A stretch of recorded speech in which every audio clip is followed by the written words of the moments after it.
ಶ್ರೀಮದ್ ಅತನಿ ಮುರುಗೇಂದ್ರ ಶಿವಗುರು ಜನ್ಮನೆತ್ತದ ಪಾದಸ್ಪರ್ಶ ಮಾಡಿರ್ತಕ್ಕಂಥ ಪುಣ್ಯ ಭೂಮಿ ಅತನಿಯ ಅಂಬೇಡ್ಕರ್ ಸರ್ಕಲ್ ನಲ್ಲಿ ಅತನಿ ಜಿಲ್ಲೆ ಹೋರಾಟಕ್ಕಾಗಿ ಇವತ್ತು ಪಕ್ಷಾತೀತ ಧರ್ಮಾತೀತ ಜಾತ್ಯತೀತವಾಗಿ ಎಲ್ಲ ಮಠಾಧೀಶರ ನೇತೃತ್ವದಲ್ಲಿ ದಲಿತ ಪರ ಕನ್ನಡ ಪರ ನಿವೃತ್ತ ಸೈನಿಕರು ರೈತ ಪರ ಸಂಘಟನೆಗಳಿರ್ಬೋದು ಎಲ್ಲ ಮಠಾಧೀಶರ ನೇತೃತ್ವದಲ್ಲಿ ಇವತ್ತು ಹೋರಾಟವನ್ನು ಹಮ್ಮಿಕೊಳ್ಳಲಾಗಿತ್ತು ಸಾಂಕೇತಿಕವಾಗಿ.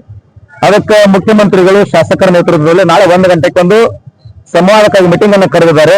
ಆ ಮೀಟಿಂಗ್ ಎಲ್ಲರೂ ಕೂಡ ಅಟೆಂಡ್ ಆಗ್ತಾ ಇದ್ದಾರೆ. ನಮ್ಮದು ಏನು ವಿನಂತಿ ಅಂತಂದ್ರ ಅಥಣಿಯಿಂದ ಬೆಳಗಾವಿಗೆ ಹೋಗ್ಬೇಕಾದ್ರೆ ಕೊಟ್ಟಲ್ಗಿ ಕೆಲಸಂಗ ಅನಂತಪುರದಿಂದ 190 ಕಿಲೋಮೀಟರ್ 200 ಕಿಲೋಮೀಟರ್ ಆಗ್ತದೆ. ರೈತರಿಗೆ ತೊಂದರೆ ಆಗ್ತದೆ, ವ್ಯಾಪಾರಸ್ಥರಿಗೆ ಸಣ್ಣ ಸಣ್ಣ ವ್ಯಾಪಾರಸ್ಥರಿಗೆ ಬಹಳಷ್ಟು ತೊಂದರೆ ಆಗ್ಲಿಕ್ಕತ್ತದ.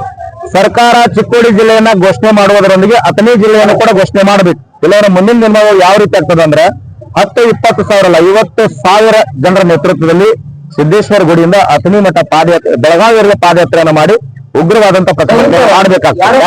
ಯಾಕಂದ್ರೆ ಸಂಪೂರ್ಣ ಸವಲತ್ತು ತಾಲೂಕಿದು ಕೋರ್ಟ್ ಇದೆ, ಎಲ್ಲ ಅಧಿಕಾರಿಗಳ ಕಟ್ಟಡಗಳಿದಾವೆ, ಮತ್ತಿಲ್ಲಿ 5-6 ಫ್ಯಾಕ್ಟರಿಗಳಿದಾವೆ. ಏನು ಬೇಕು ಆರ್ಥಿಕವಾಗಿ, ಭೌಗೋಳಿಕವಾಗಿ, ಶೈಕ್ಷಣಿಕವಾಗಿ, ಸಾಮಾಜಿಕವಾಗಿ ಏನು ಸವಲತ್ತು ಬೇಕು ಅದೆಲ್ಲ ವಿಸ್ತರಣೆ ಸವಲತ್ತಿದೆ.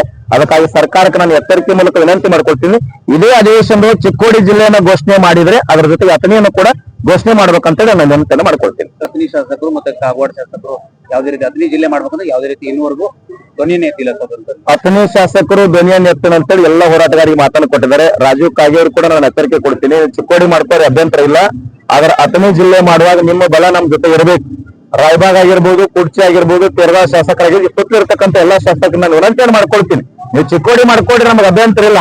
ಆದ್ರೆ ಅಥಣಿ ಸವಲತ್ತನ್ನು ಹೊಂದಿರತಕ್ಕಂಥ ತಾಲೂಕದ ಇದಕ್ಕೆ ನೀವು ಬೆಂಬಲ ಕೊಡ್ಬೇಕು.